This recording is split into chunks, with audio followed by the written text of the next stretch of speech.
আমি বহুপাদের লেখা শ্রীল অবচরণ ভক্তিবংশের বহুপাদের লেখা বৈরাগ্য বিদ্যা বইটি কেমন সেটি আপনাদের পেজ বাই পেজ দেখাবো। তো আমি ভিডিওটাকে একটুখানি ঘুরিয়ে দিচ্ছি। এর নাম হচ্ছে বৈরাগ্য বিদ্যা এবং বইটি দেখতে হয় হচ্ছে এরকমই। এখানে বৈরাগ্য বিদ্যার শ্রী চৈতন্য মহাপ্রভু পুরীতে রথযাত্রা শুরু করছেন, তার একটা খুব সুন্দর ছবি দেওয়া আছে। বইটি মোটামুটি এরকম মোটা। এখানে পেছনে বইটির ব্যাপারে লেখা আছে। বইটিতে মোট 206টি পৃষ্ঠা আছে এবং এখানে বইটির বিষয়বস্তুটা আমরা একবার দেখে নিই। পৃষ্ঠা যখন আমি খুলি তখন এখানে আমি পাই হচ্ছে শ্রী রূপানুরোগবর জগৎগুরু কৃষ্ণকৃপা শ্রীমূর্তি অবচরণবেদ স্বামী প্রভুপাদ দ্বারা রচিত। এখানে প্রস্তাবনা অংশ সূচিপত্রটা একবার দেখে নিন। এই জগৎ দুঃখময়, দুঃখের কারণ ভগবান বিমুখ অসুর। দেখুন সূচিপত্রের বিষয়গুলি পরপর দেখুন। ভক্তি কথা, মায়া মুক্তিজি, একলা ঈশ্বর কৃষ্ণ। এখানে কৃষ্ণর ব্যাপারে অনেক কিছু আলোচনা করা আছে এই বইটিতে। 25,000 কপি, এটা 2018 সালের এডিশন।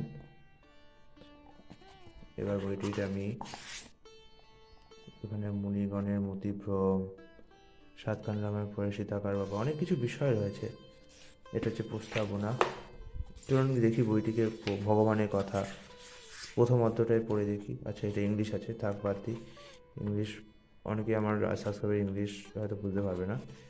আচ্ছা, একটা সোজা দেখি চ্যাপ্টার খুঁজে নিই পড়ার মতো। দেখি এই সোজা চ্যাপ্টার, হ্যাঁ এই চ্যাপ্টারটাই পড়ি। তত্ত্বশুদ্ধি জ্ঞান হয় ভক্তির আশ্রয়, এটাই পড়া যাক। এখানে লেখা আছে, চেতনের স্বভাব অনুযায়ী একটি স্বতন্ত্র ব্যক্তিত্ব আছে, তাহা অস্বীকার করিবার উপায় নাই।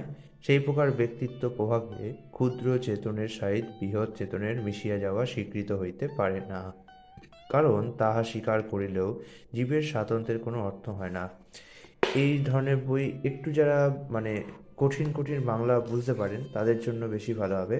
একদম যারা সোজা কথায় ভক্তি মার্গে আসতে চান তাদের জন্য এই বইগুলো অতটা কাজে লাগবে না। একদম যদি শুরুতে ভক্তির পথে আসতে চান সেক্ষেত্রে শ্রীমদ্ ভগবদ্ গীতাই যথেষ্ট।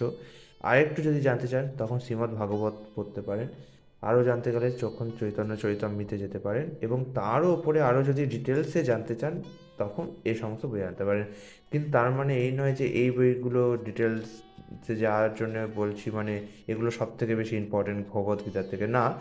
আমি এইভাবে বলছি যে কোনটা জানলে সব কিছু জানা হয়ে যায়।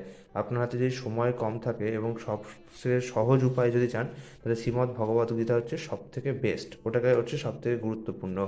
তারপরে এই সমস্ত বইগুলো আস্তে আস্তে ক্রমানুযায়ী আপনার যেতে হবে।